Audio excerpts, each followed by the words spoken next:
Hello, my name is Tatum Butler. I am in Sports Management 220 Olympic Studies, and this is my final project on corruption and bribery in the Olympic Games.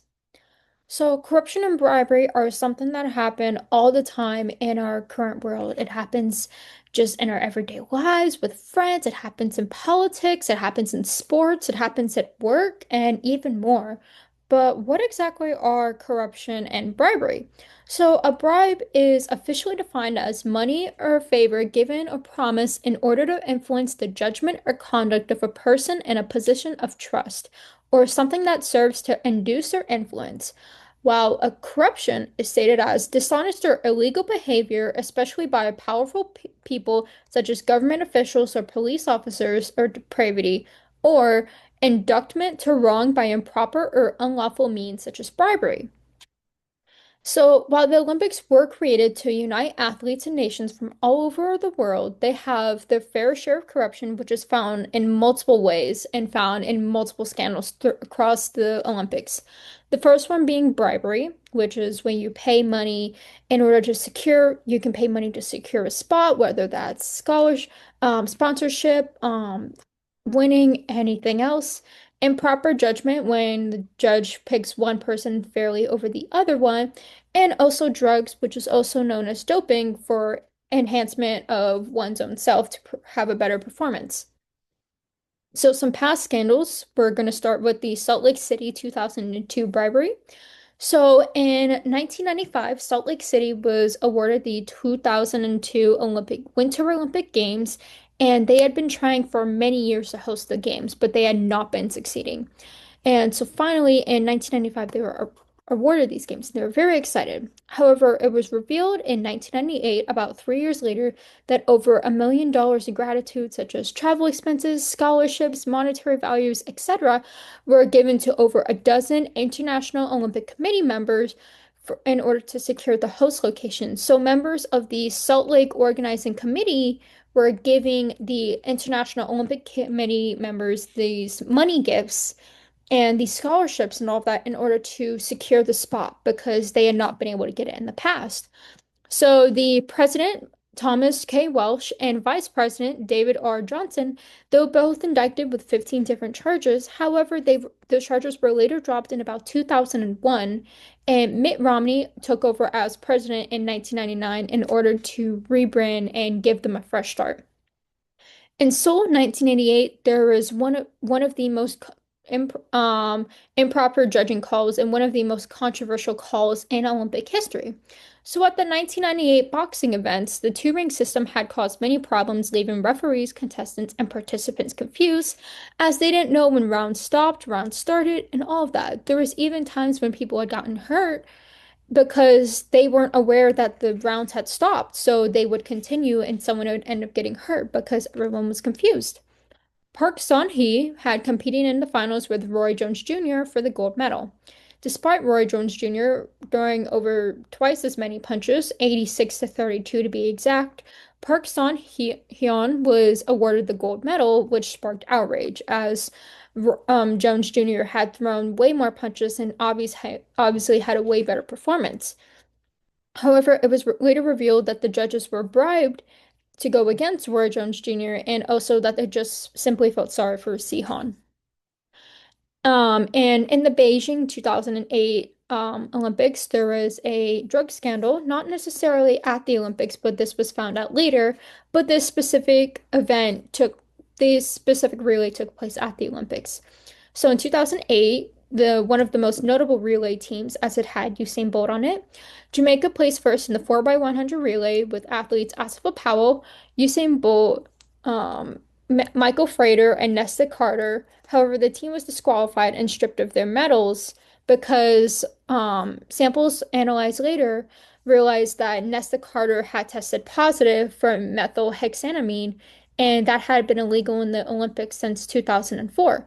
So, because these samples were able to be saved and they were later tested once some better testing came along, and because Nestus came back positive, that meant that they were all stripped of their gold medals.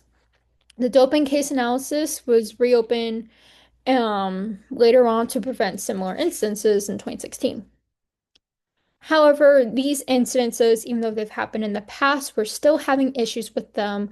And with current scandals, people like to think of them as within the last two, maybe three Olympics or so. In Tokyo 2020, there was a huge bribery scandal.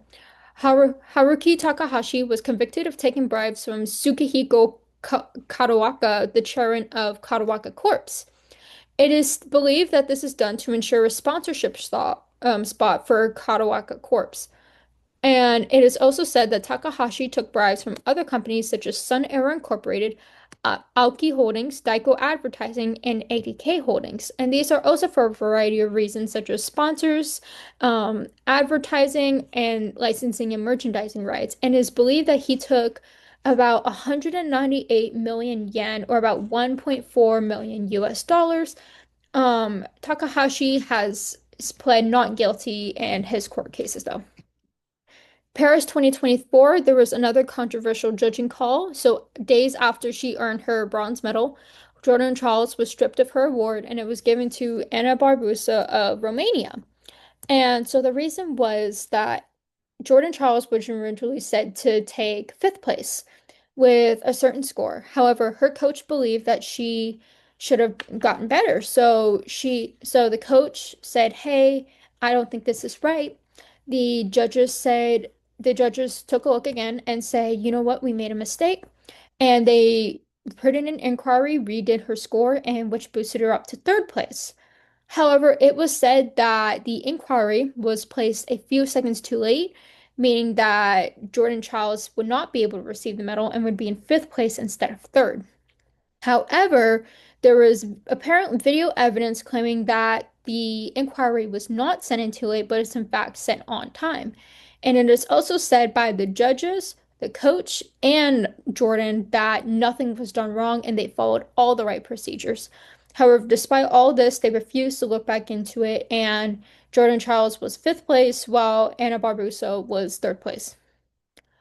In the Paris 2024 drugs, they wanted to be more strict and as to for doping scandals, as there were huge doping scandals in the 2012 and 2016 Olympics. So they made a keen effort to ensure an anti-doping policy due to high violations in previous years and collected about 6,130 samples.